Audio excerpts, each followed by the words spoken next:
bond between a parent and a child is supposed to mean unconditional love and sacrifice. But when that love is met with cold, insatiable greed, the family home can become a slaughterhouse. This is the reality of a deeply spoiled son who is handed everything on a silver platter. Joel Guy Sr. and Lisa Guy lived the American dream in a quiet, affluent Knoxville, Tennessee neighborhood. Joe Sr. was a pipeline engineering designer, and Lisa was a human resources administrator. Married for over 3 decades, they worked tirelessly to provide for their family, but their generosity became a fatal vulnerability when it came to their son, Joel Guy Jr.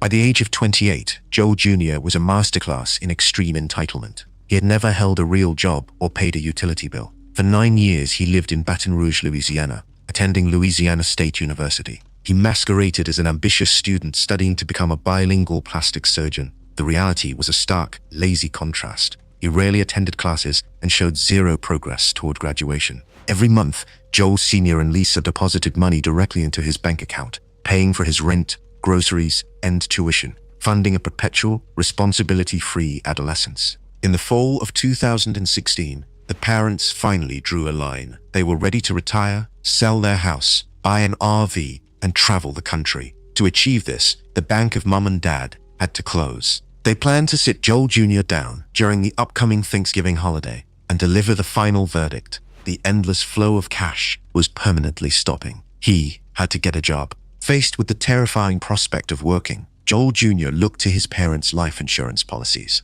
He grabbed a notebook and mapped out the exact financial calculations of their deaths, explicitly writing, $500,000 would be all mine. Noting that if his mother died first, the money all goes to dad, he realized both parents had to die to secure his payday. For a narcissistic young man who viewed his family as walking ATMs, the solution was chillingly simple. He would eliminate them, collect the $500,000, and continue his life of luxury. His notebook became a terrifying, step-by-step manual for double homicide and body disposal. He wrote detailed shopping lists for carving knives, heavy-duty plastic storage bins, muriatic acid, food-grade hydrogen peroxide, and lye. Another unused hardware note read, "Bring blender and food grinder, grind meat." In the weeks leading up to Thanksgiving, he systematically purchased these supplies across Louisiana and Tennessee. He packed his murder kit, drove home, and sat at the holiday dinner table playing the loving son, biding his time. On Saturday, November 26th, the house emptied out. Lisa left to buy groceries. Joel Jr. moved upstairs and ambushed his 61-year-old father. During the massive fight, Joel Jr. sustained deep defensive lacerations to his own hands, but he eventually overpowered and killed his father.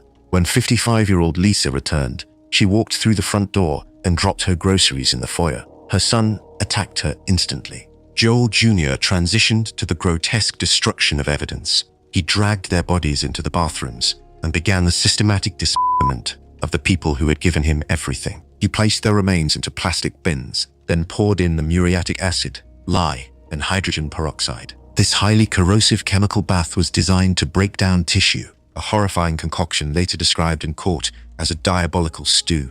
He packed his bags, stole his parents' wallets, and drove back to Louisiana. His post-crime behavior was a chilling display of sociopathy. Arriving in Baton Rouge, he casually visited the LSU Student Health Clinic to treat the deep gashes on his hands, calmly claiming he had accidentally cut himself. He then logged online, used his dead mother's credit card to pay for his internet service, and attempted to transfer money from his parents' accounts to his own. He actively searched how to hide his IP address and how life insurance pays out in missing persons cases. The master plan unraveled on Monday morning when Lisa failed to show up for work. Her employer requested a welfare check. Officers arrived at the locked Guy residence. Looking through the front window, they saw the groceries sitting abandoned in the vestibule, signaling Lisa was interrupted immediately upon entry. Sensing a crisis, they breached the home. The 90-degree heat hit them instantly, followed by the sickening odor of chemicals. The seasoned investigators encountered a scene straight out of a horror film. Inside Joel Jr.'s backpack in the guest bedroom, they found the notebook detailing the exact blueprint of the massacre. The following day, law enforcement arrested Joel Guy Jr. outside his apartment complex, walking toward his car. Interrogated by detectives, he maintained a dead-eyed silence, refusing to give any narrative and pleading not guilty despite the overwhelming physical evidence. At his 2020 trial, the prosecution presented a flawless case. Receipts, security footage, and the handwritten notebook. Joel Jr. sat at the defense table with a blank stare, watching graphic crime scene photos without shedding a single tear. In a deeply bizarre legal maneuver, he filed a motion representing himself, explicitly asking the judge to sentence him to death and demanding his attorneys be legally barred from presenting mitigating evidence. The judge swiftly denied the motion. The jury needed barely 3 hours to find him guilty of 2 counts of first-degree murder and 3 counts of abuse of a corpse. During sentencing, Judge Steve Sword noted that while Joel Jr. possessed high intellect, the execution of the murders was incredibly foolish due to the massive, undeniable trail of evidence he left behind. The judge handed down 2 consecutive life sentences without the possibility of parole. His defense team later appealed, arguing the police lacked a warrant for the initial welfare check, but the Tennessee Court of Criminal Appeals affirmed his conviction in 2023. Joel Guy Jr. wanted a life completely provided for by someone else, without ever having to work. He achieved his goal. The 28-year-old who butchered his parents for a payout is serving his consecutive life sentences at the Northwest Correctional Complex in Tennessee. He will spend the rest of his natural life locked inside a maximum security concrete cell, entirely funded by the state, never to walk free again. Some killers are driven by a sudden fit of rage, and others by a calculated desire for revenge. But occasionally, a crime is born from something far more hollow, pure, unadulterated narcissism. For most people, a lie is a temporary shield to avoid getting in trouble. But for an arrogant, spoiled teenager in the United Kingdom, a lie became an entire alternate reality. When the truth finally threatened to shatter his carefully constructed illusion of wealth and prestige, he did not apologize or confess. Instead, he picked up a carving knife, butchered his parents, and stepped over them to catch a first-class flight to a luxury vacation. Brian Blackwell was the ultimate golden child, raised in the affluent village of Melling in Merseyside, England. He was the only son of Sidney and Jacqueline Blackwell. His parents were older. Sidney was a 72-year-old retired accountant, and Jacqueline was a 61-year-old former antiques dealer. They doted on Brian to an extreme degree, indulging his every whim and shielding him from real-world consequences.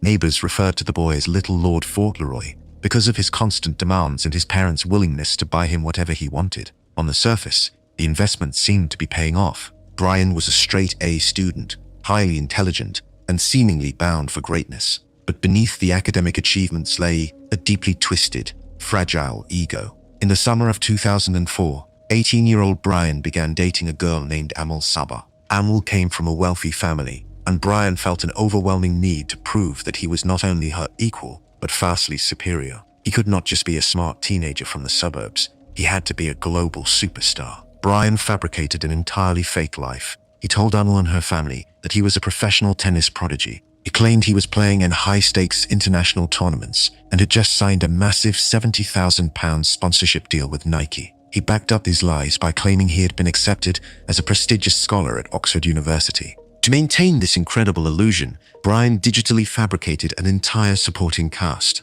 He created a fictitious tennis manager named Jason. Brian would routinely send emails and text messages to Amal from Jason to corroborate his fake tournament schedules and massive sponsorship payouts. But fake sponsorships do not pay real bills. Brian needed cash to keep the charade alive. He began secretly intercepting his parents' mail and stealing their financial information. He systematically forged his father's signature and applied for 13 different credit cards in Sidney's name. With his fraudulent financial arsenal, Brian completely drained his parents' savings and racked up massive debts. He bought Amal a brand new car, showered her with lavish gifts, and promised her a staggering ultra-luxury holiday to the United States. He was spending tens of thousands of pounds of stolen money to play the role of a millionaire playboy. The collision between Brian's fantasy world and reality was inevitable. On July 25, 2004, the illusion violently collapsed. Sidney Blackwell discovered the massive web of financial fraud. He found the maxed-out credit card statements,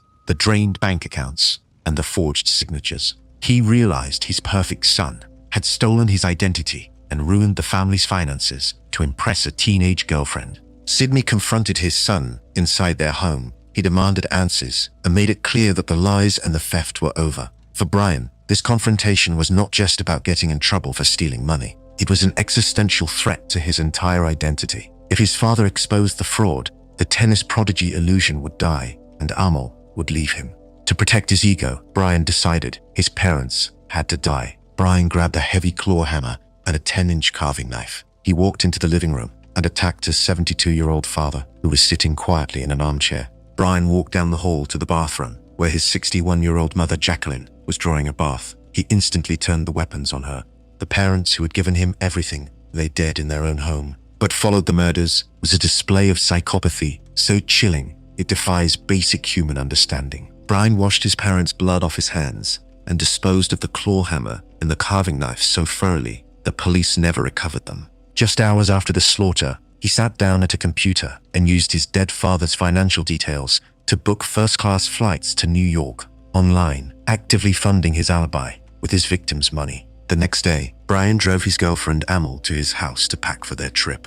He casually walked inside, stepped past the gruesome crime scene, packed his bags, retrieved his passport, and walked back out to the car with a smile. For the next several weeks, Brian lived out his millionaire fantasy. They stayed in a presidential suite at the Plaza Hotel in Manhattan. They flew to Miami and sat on VIP beaches. They traveled to San Francisco and Barbados. Brian paid for every luxury dinner and 5-star hotel room, using the very same credit cards he had murdered his parents to keep. He spent over £30,000 on the trip. Whenever Amel asked about his parents, Brian smoothly lied, claiming they were on an extended holiday in Spain and were unreachable. Eventually, the vacation ended and the couple returned to the United Kingdom. Brian moved into Amel's house, continuing the charade. But back in Melling, nature was taking its course. Weeks had passed since the brutal double homicide. Neighbors began to notice a thick swarm of flies covering the inside of the Blackwell's front windows.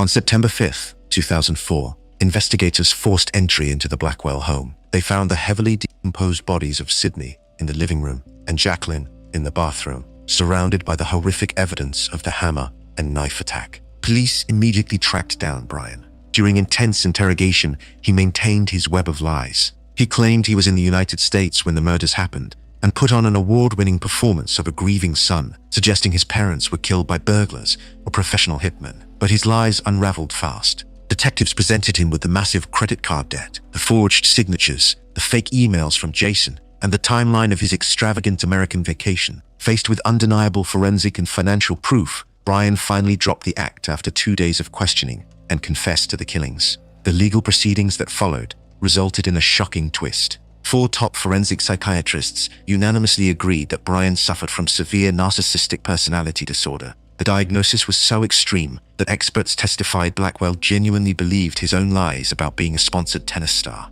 His motive wasn't just hiding stolen money. He suffered an explosive narcissistic rage because his father's confrontation threatened to destroy his delusional grandiosity. Because of this unanimous medical consensus, the prosecution made the highly unusual decision to drop the murder charges and accept the plea of manslaughter on the grounds of diminished responsibility. The legal system determined that his severe narcissism constituted an abnormality of mind. Brian Blackwell was given a life sentence, but it came with a minimum tariff of only 12 years. The boy who demanded a life of 5-star hotels and international acclaim committed one of the most brutal acts of familial betrayal in modern history. But unlike the other names on this list who will rot behind bars forever, the justice system offered Brian a second chance. He served his minimum term and was officially released on parole in 2016 at the age of 30. Under UK law, he is subject to lifelong parole conditions, but he is currently living freely in the community with a new identity, walking the streets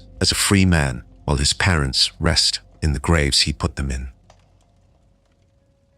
I picked her up and had her just like dangling off the ground, and she just pissed herself, and it took me a half an hour to kill her. Set a timer.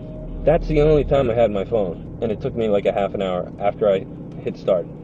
Trust is the foundation of every lifelong friendship. You grow up alongside someone, share your deepest secrets, and assume they have your back. You trust them with your vulnerabilities, and you certainly trust them with your life. But what happens when that childhood bond is completely hollow? What happens when the person sitting across from you isn't looking at a friend, but at a walking payday? For one 19-year-old in New Jersey, a lifetime of friendship was erased and replaced by a cold, calculated price tag. Sarah Stern and Liam McAtisney were fixtures in each other's lives in the coastal town of Neptune City. They navigated middle school and high school together, part of a tight-knit inner circle that included another classmate, Preston Taylor. Sarah was a bright, trusting 19-year-old with a passion for art and digital media. Liam was her confidant, the guy she thought she could rely on for anything. But beneath Liam's friendly exterior was an obsession with wealth and a total refusal to work for it. He wanted to be rich, and he didn't care who had to die to make it happen.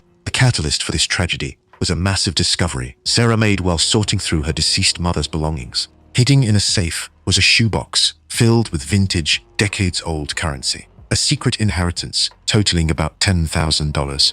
Excited and naive, Sarah showed the money to Liam. She thought she was sharing a moment of financial relief with a best friend. Liam looked at that shoebox and saw his own personal lottery ticket. He spent the next 6 months methodically plotting Sarah's execution. He realized he needed help to handle the logistics, so he recruited their mutual friend, Preston Taylor, the same boy who had been Sarah's junior prom date. Liam offered Preston a cut of the cash to help dispose of the body and stage the crime as a suicide. For the price of a few $1,000s, Preston agreed to help murder his old friend. On the afternoon of December 2nd, 2016, Liam went to Sarah's house to hang out. He walked through the front door, smiled, and waited for her to turn her back. He ambushed her, lifting the 19-year-old completely off the ground and choking her with his bare hands. Then he did something truly demonic. Liam took out his cell phone, opened the stopwatch application, and began timing his best friend's death. He stood over her for 30 minutes, watching the clock until her heart finally stopped. Afterward, he left her body on the bathroom floor and casually went to work his normal shift at a local restaurant, leaving Sarah to be picked up later that night. Under the cover of darkness, Liam and Preston returned. They stuffed Sarah into the passenger seat of her own 1994 Oldsmobile and drove a 2-car convoy to the Route 35 bridge in Belmar. They dragged Sarah to the railing and threw her into the freezing waters of the Shark River. To finish the illusion, they left the car parked on the bridge with the keys in the ignition. The abandoned car was found hours later, sparking a massive search. Liam played the role of the devastated best friend perfectly. He organized search parties and gave heartfelt media interviews, expressing shock. When police first questioned him, he laid down a calculated false trail, telling detectives Sarah had been severely depressed and had talked about running away to Canada to escape her crazy father. But Liam's arrogance was his downfall. Months before the murder, he had pitched a movie script about killing a girl for money to a friend, amateur filmmaker Anthony Curry. When Anthony saw the news, he went straight to the police.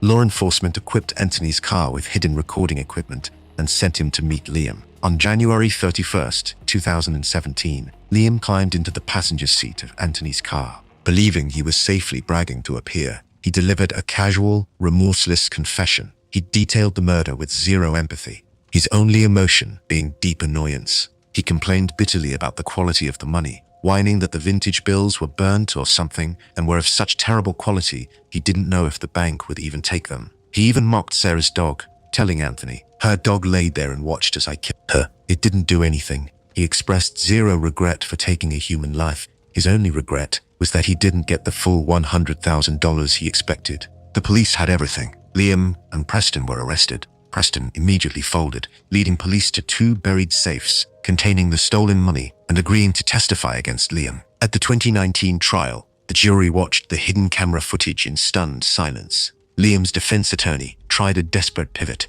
arguing the video wasn't a confession, but rather Liam auditioning and improvising a fake story to impress a filmmaker. The jury didn't buy it. The jury found Liam McCattersney guilty of first-degree murder, robbery, and desecration of human remains. At sentencing, Superior Court judge highlighted Liam's total lack of remorse, noting his only disappointment was in the quality of the cash. Liam was sentenced to life in prison without the possibility of parole. Preston Taylor received 18 years for his role in the betrayal. Liam McCattersney appealed his conviction, but the New Jersey Appellate Court upheld the sentence in 2023. Sarah Stern's remains have never been found, leaving her family with no grave to visit. Liam wanted a fast track to wealth. He traded his best friend's life for a handful of damaged, outdated bills. Now, he will spend every day of his natural life inside the New Jersey State Prison, guaranteed to die exactly where he belongs.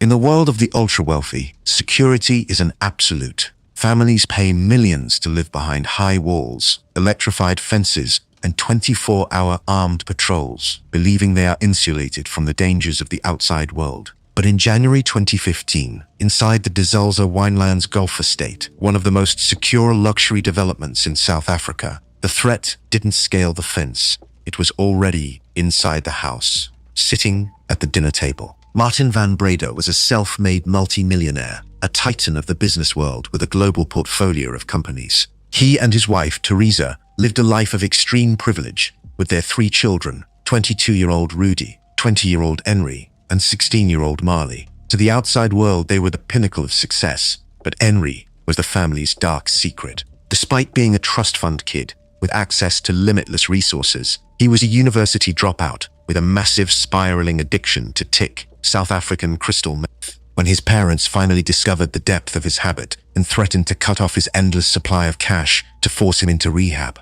Henri didn't look for a clinic. He looked for the family's 4.5-pound felling axe. On the night of January 26, 2015, the Van Breda family was inside their multi-million-dollar mansion. There were no signs of a breach, no alarms triggered, and the estate's thermal security cameras showed absolutely no movement on the perimeter.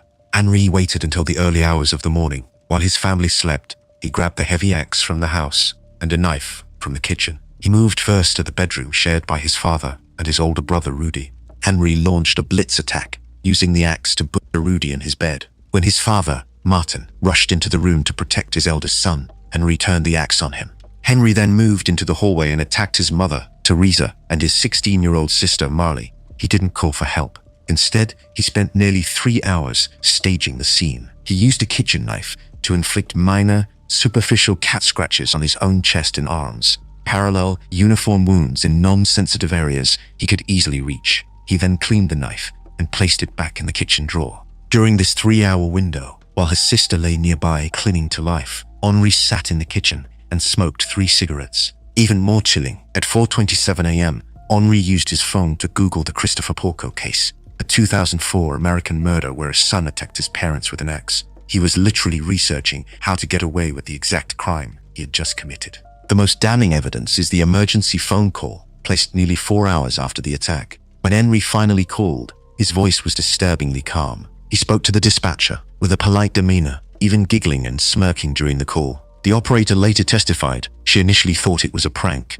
Henri described a masked black man who had supposedly broken into the most secure estate in the country, laughed while killing his family, and then ran away. He claimed he was in the bathroom with diarrhea when the attack started and only fainted after a brief scuffle with the intruder. When paramedics arrived, they found a house of absolute carnage. Martin, Teresa, and Rudy were dead. Miraculously, 16-year-old Marley was still alive, despite the high-velocity axe wounds to her head and neck. Henri was standing in a house with his neat textbook self-inflicted wounds, looking entirely unfazed. The investigation dismantled his story within days. Forensics proved the laughing intruder was a myth. There was no DNA of an outsider, and the security logs proved no one had entered or exited the estate. Most importantly, the blood spatter on Henri's shorts proved he was standing directly over his father and brother when the axe struck them.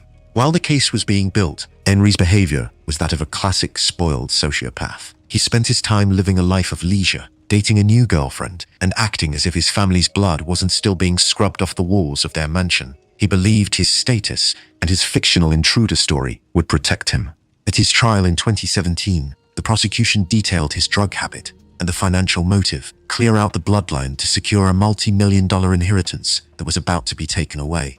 In June 2018, Henri van Breda was found guilty and sentenced to 3 consecutive life sentences, plus an additional 15 years for the attempted murder of his sister. Marley van Breda survived the attack, but was left with retrograde amnesia, unable to remember the face of the monster who held the axe. Henri maintained his innocence through the entire trial, never offering a confession. In 2019, the Constitutional Court of South Africa dismissed his final application for leave to appeal. Now 31 years old, Henri is serving his time at Luakot Prison in Gauteng, having been relocated in 2022 after being attacked by other inmates. He won't even be eligible for parole until roughly 2043. The spoiled heir who tried to hack his way into a fortune learned the hard way that no amount of trust fund money can hide the truth from forensic science. In the coastal enclaves of Orange County, California, wealth is measured by the sprawling size of the estate and the thickness of the family trust. Andrus and Bradford Sachs were the embodiment of this success. As titans of the real estate industry, with a portfolio worth tens of millions of dollars, they lived in a hilltop mansion in San Juan Capistrano. providing their 5 children with a life of extreme luxury. But beneath the surface of this multi-million-dollar lifestyle, their 19-year-old son, Ashton Sachs, was cultivating a toxic, deep-seated resentment. He didn't just want a piece of the family fortune, he wanted to punish the people who controlled it. Ashton was a master of the spoiled victim complex. Despite living in a world of private jets and luxury vacations, he convinced himself he was the least favorite child. He spent his days in a $1.1 million condominium in Seattle, funded entirely by his parents, while he supposedly attended college. In reality, Ashton was a university dropout who spent his time smoking marijuana and obsessing over perceived slights. He was particularly bitter that his mother hadn't taken him seriously after a previous suicide attempt, and he became convinced he was being phased out of the family's future. The plan for the massacre was not a sudden impulse. It was a calculated military-style operation. Weeks before the shooting, Ashton walked into a Seattle gun store and legally purchased a Savage Arms .22 caliber semi-automatic rifle. He explicitly told investigators later that he chose to make the 1,200-mile trip by car specifically because he knew he couldn't sneak a firearm onto a plane. This wasn't a crime of passion. It was a journey of cold, premeditated intent. Ashton's digital footprint revealed the depth of his planning. Before he even left Seattle, his search history included insanity defense and parole terms. He was mapping out his legal strategy before he had even pulled the trigger. He drove 18 hours straight, fueled by a dark, narcissistic rage, arriving at the family mansion in the early hours of February 9th, 2014.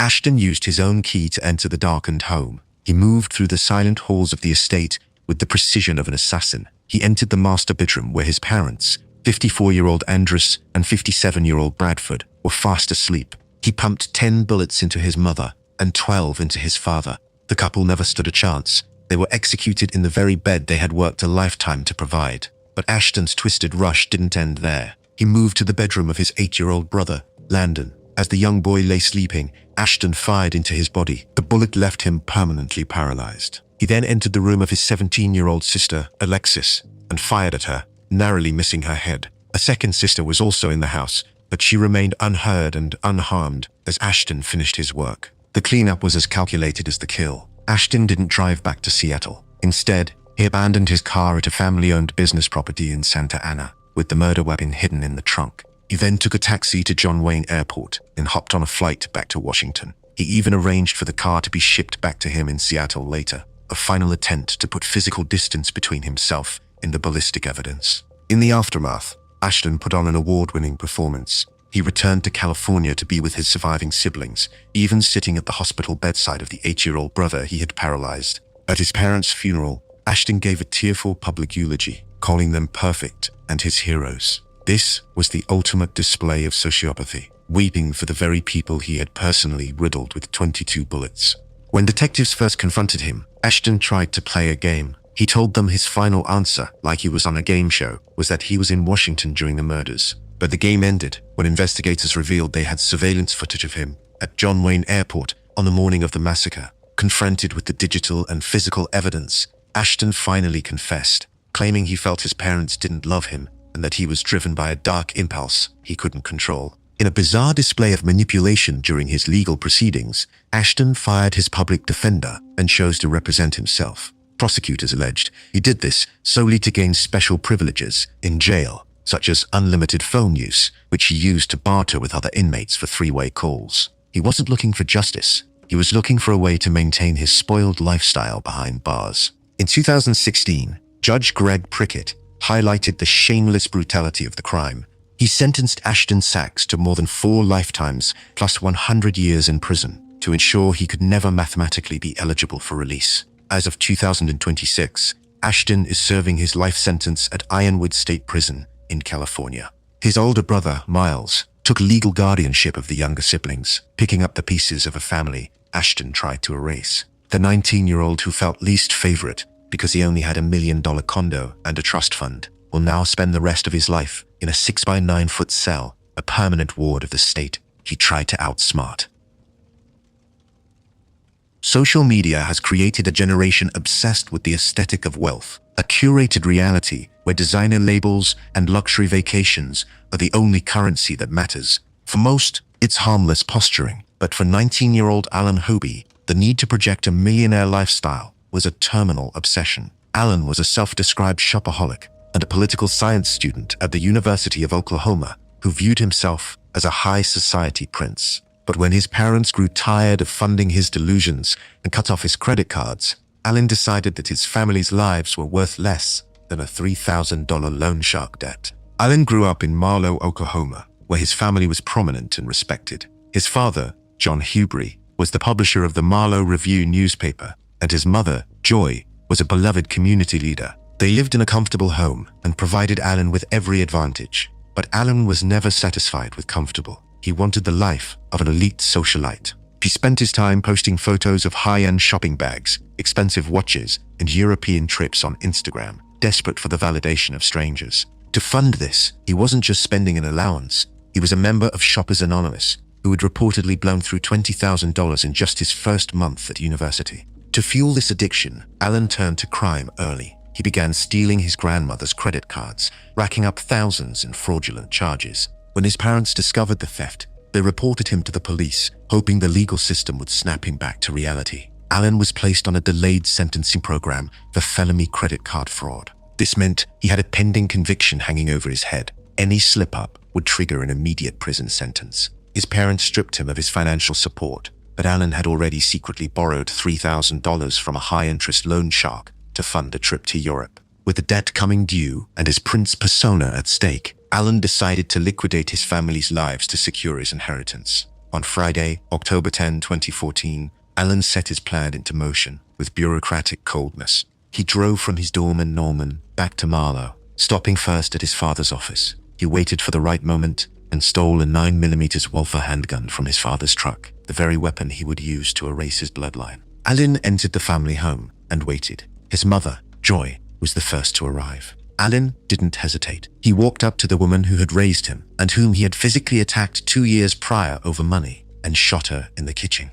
For the next hour, Allen sat in the house with his mother's body, waiting for his 17-year-old sister, Catherine, to come home from school. When she walked through the door, Allen executed her, shooting her in the head. He waited another hour for his father. When John Huby entered his home, Allen ambushed him. In less than 3 hours, Allen Huby had wiped out his entire family for the price of a used car. To cover his tracks, he stole the disk from the home security system to hide his entry and exit, later disposing of it in a lake, along with the murder weapon and a pair of blue gloves. His post-crime behavior was a masterclass in sociopathy. After stepping over the bodies of his parents and sister, Allen went to the Ritz-Carlton in Dallas for a celebration trip. He posted photos of himself drinking champagne and relaxing, all while knowing his family lay dead in the kitchen. While at the luxury hotel, he used his phone to search for how to inherit a trust fund. The bodies weren't discovered until Monday morning, October 13th, when a housekeeper found the carnage.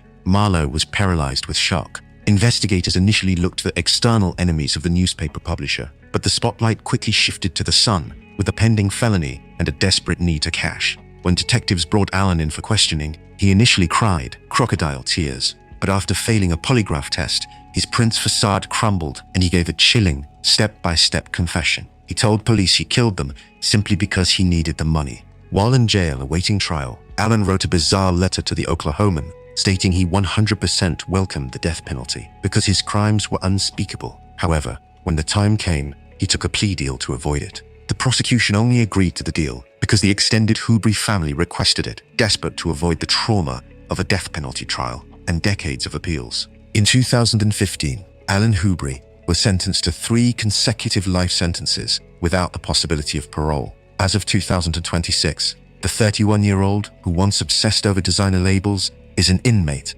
at the Oklahoma State Penitentiary. He has lost all contact with surviving family members. Allen Huby wanted to be the center of attention. He succeeded, trading a life of extreme privilege for a lifetime of isolation in a concrete cell.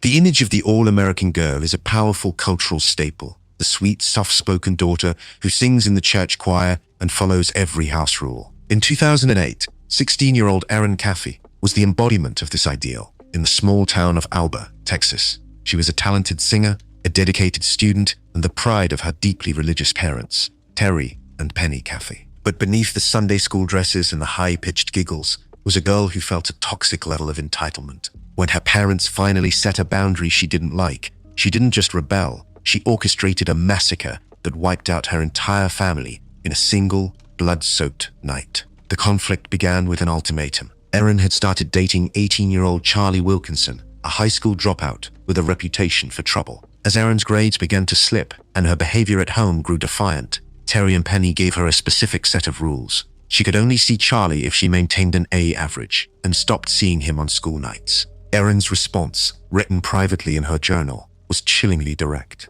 "I'm going to kill them. I'm going to kill them all." Erin didn't view her parents as protectors. She saw them as villains standing in the way of her true love. Over several weeks, she manipulated Charlie and his friend, Charles Wade, into believing that the only way she and Charlie could be together was if her family was removed. She used her sweet girl persona to weaponize Charlie's obsession, fabricating stories of abuse to fuel his rage. There were actually 2 previous dates set for the murder that fell through because Charlie got cold feet, but Erin berated him via text, demanding he finish the job. On the night of March 1st, 2008, the plan was finally executed. Charlie Wilkinson and Charles Wade crept into the Cafe family home, armed with a .22 caliber pistol, a hunting knife, and a machete. Erin wasn't miles away. She was sitting in the getaway car parked right outside, accompanied by a 4th accomplice, 18-year-old driver Bobby Johnson. As the slaughter began, Erin was close enough to hear the gunshots and the screams of her family.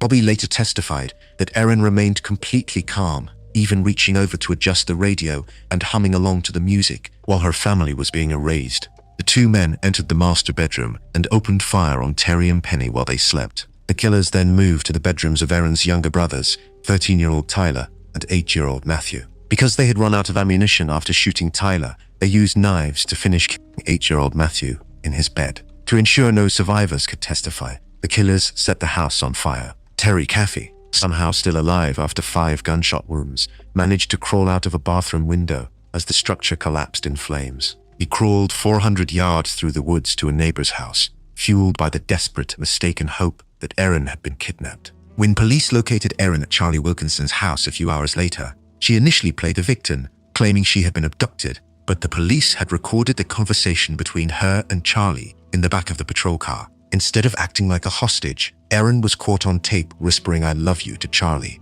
and asking him if he had done it. The most haunting display of Erin's sociopathy occurred while Terry was in the hospital, fighting for his life. Erin visited his bedside, pretending to be a fellow survivor. She sat by her father and sang hymns to him, the same songs she had performed in the church choir, all while knowing she had ordered the machete attack on his wife and the stabbing of his sons.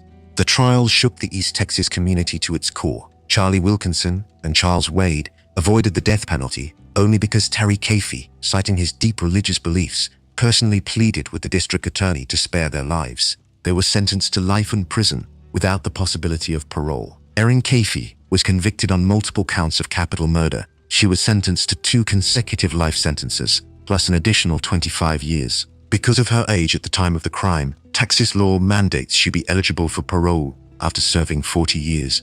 As of 2026, Erin remains at the Mountain View Unit in Gatesville, Texas. She has attempted several appeals based on ineffective counsel, but all have been denied. She reportedly continues to participate in prison choir programs, still playing the part of the sweet girl, while the father she tried to kill lives with the memory of the night his daughter burned their world to the ground.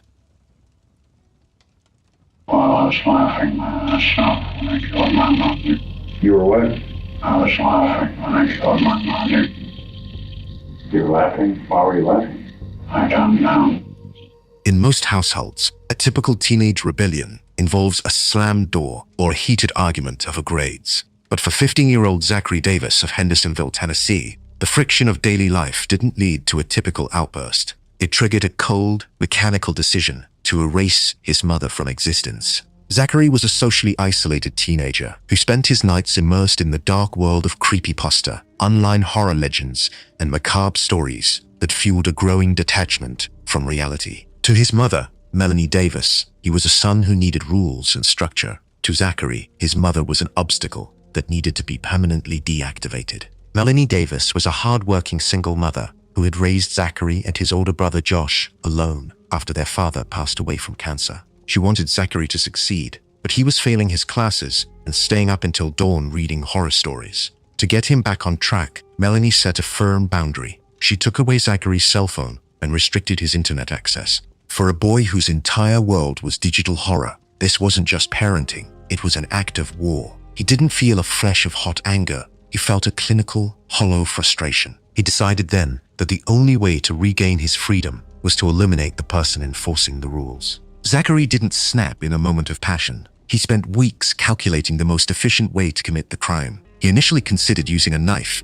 but he eventually decided a sledgehammer would be more effective and less messy. For him personally, he went into the backyard and practiced his swing on a tree, gauging exactly how much force he needed to generate to crack a human skull in a single hit. On the night of August 10, 2012, Zachary waited for the house to go silent. Melanie was asleep in her bed, and his older brother, Josh, was in his room. Zachary went to the garage, retrieved a 12-pound sledgehammer, and walked into his mother's bedroom. Without a word, he swung the hammer with the force he had practiced. It killed her instantly. With his mother dead, Zachary moved to the next phase. He didn't want any witnesses. He grabbed a can of gasoline, poured it throughout the house, and ignited a fire while his brother was still inside. Before leaving, he placed a go-away sign on his bedroom door and left a note that read, "I'm sorry I had to do this, but I couldn't take it anymore." He then walked out of the house, leaving Josh to wake up in a death trap of smoke and flames.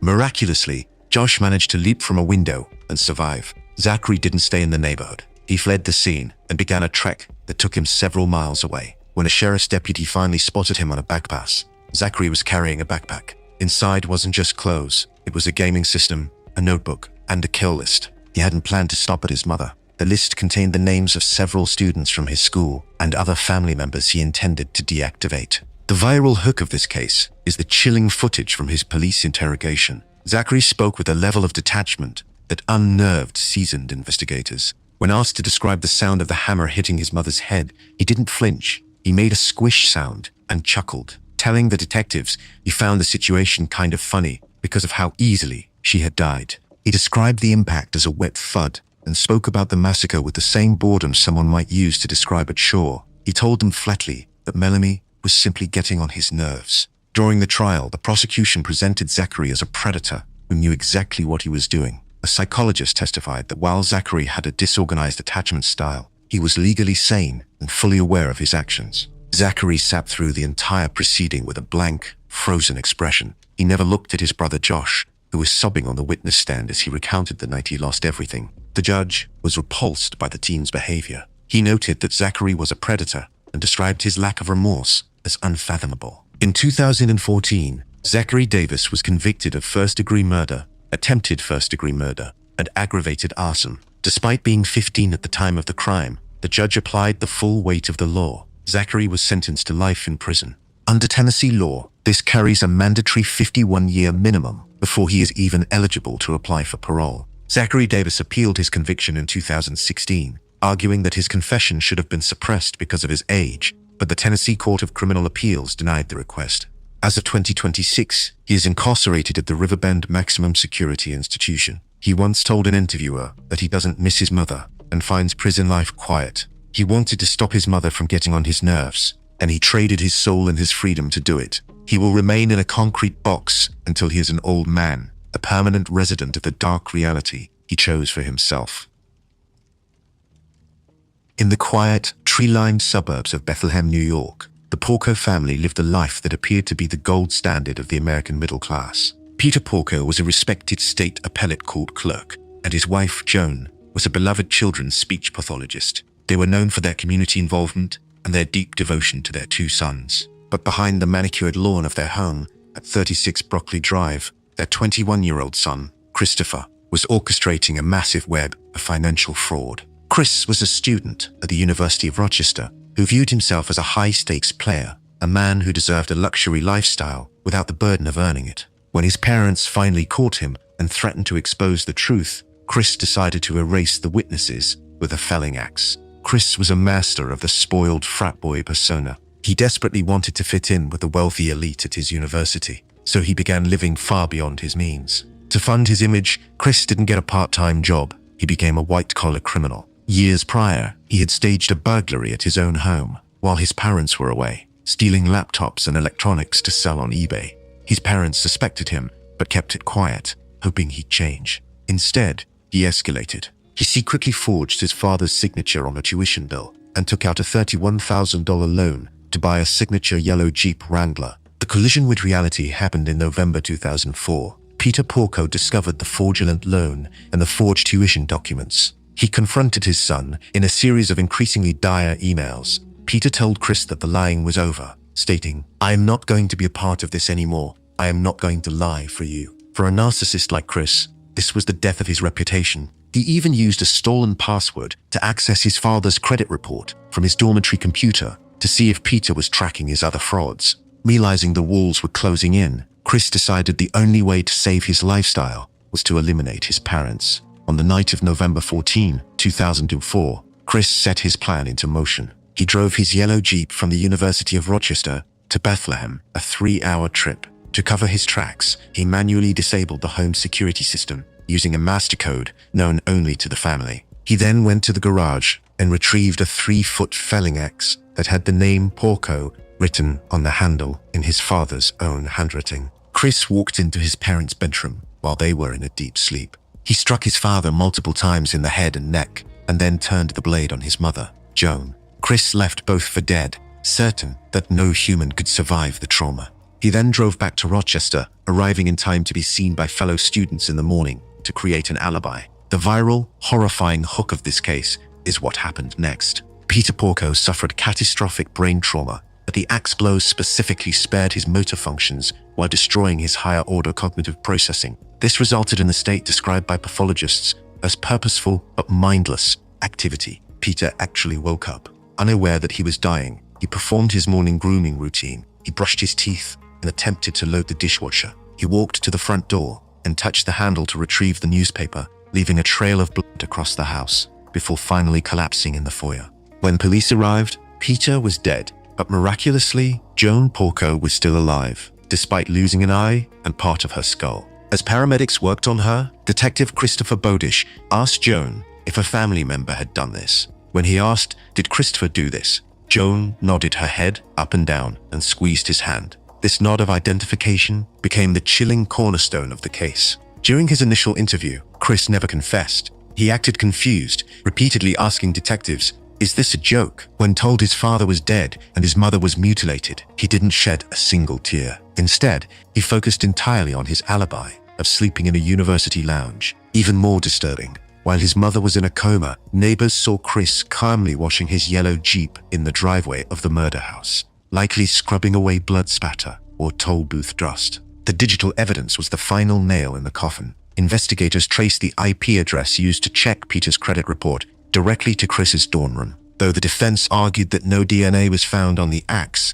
the prosecution proved Chris had cleaned the weapon and that it originated from his own garage. In a display of staggering manipulation, Chris maintained his innocence and convinced his mother, who had lost her memory of the night, that he was a victim. Joan stood by her son during the trial, a heartbreaking sight for a community that knew the truth. In August 2006, Christopher Porco was found guilty of second-degree murder and attempted murder. Judge Jeffrey Berry sentenced him to 50 years to life, noting that the unfathomable cruelty of leaving his mother to live with the scars of the attack was as heinous as the murder itself.